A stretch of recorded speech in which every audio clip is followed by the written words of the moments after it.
One of the things that people are concerned about, which is causing congestion, is an increase in the number of private hire vehicles being licensed by TfL. It's, I believe, increased from about 50,000 in 2013-14 to about 90,000 today.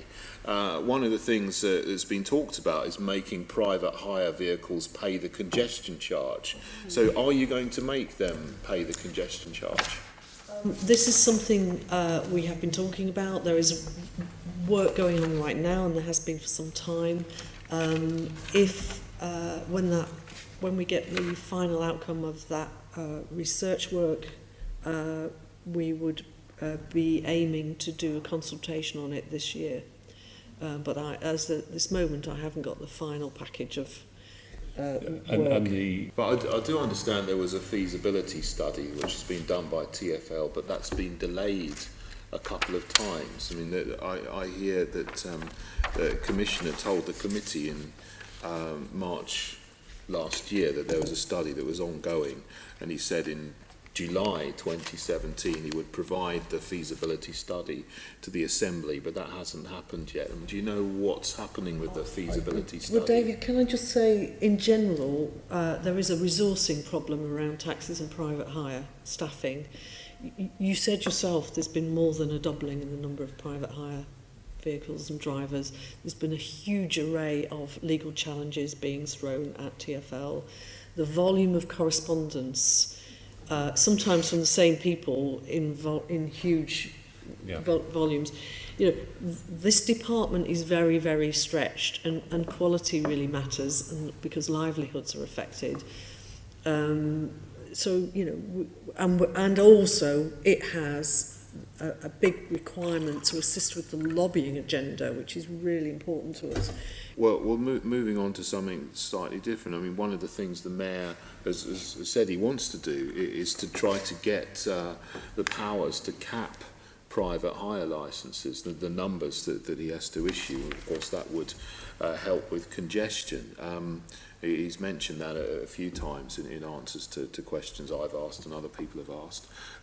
What has he done so far in communicating with the government and other people to try and get the power to cap private hire vehicles?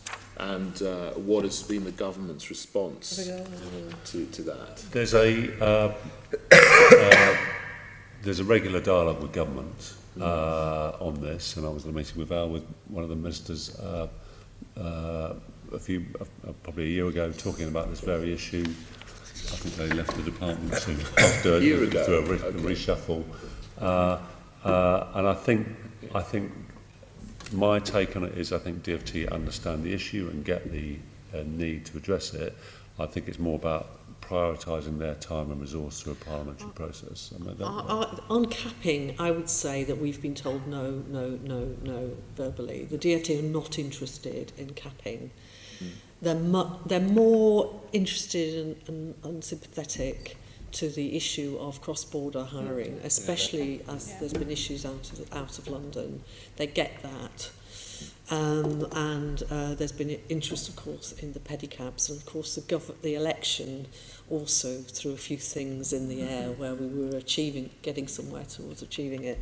So I think the capping issue at the moment, I think we've pretty much been told we're barking up the wrong tree. Was that by Chris Grayling, or was that by another minister in the department? I mean, I don't know if you know who told you that. It's been, well, you know, I've sat in meetings with Chris Grayling and with Lord Ahmed, and very constructive meetings, and it's been made pretty clear to us that capping wasn't going to be.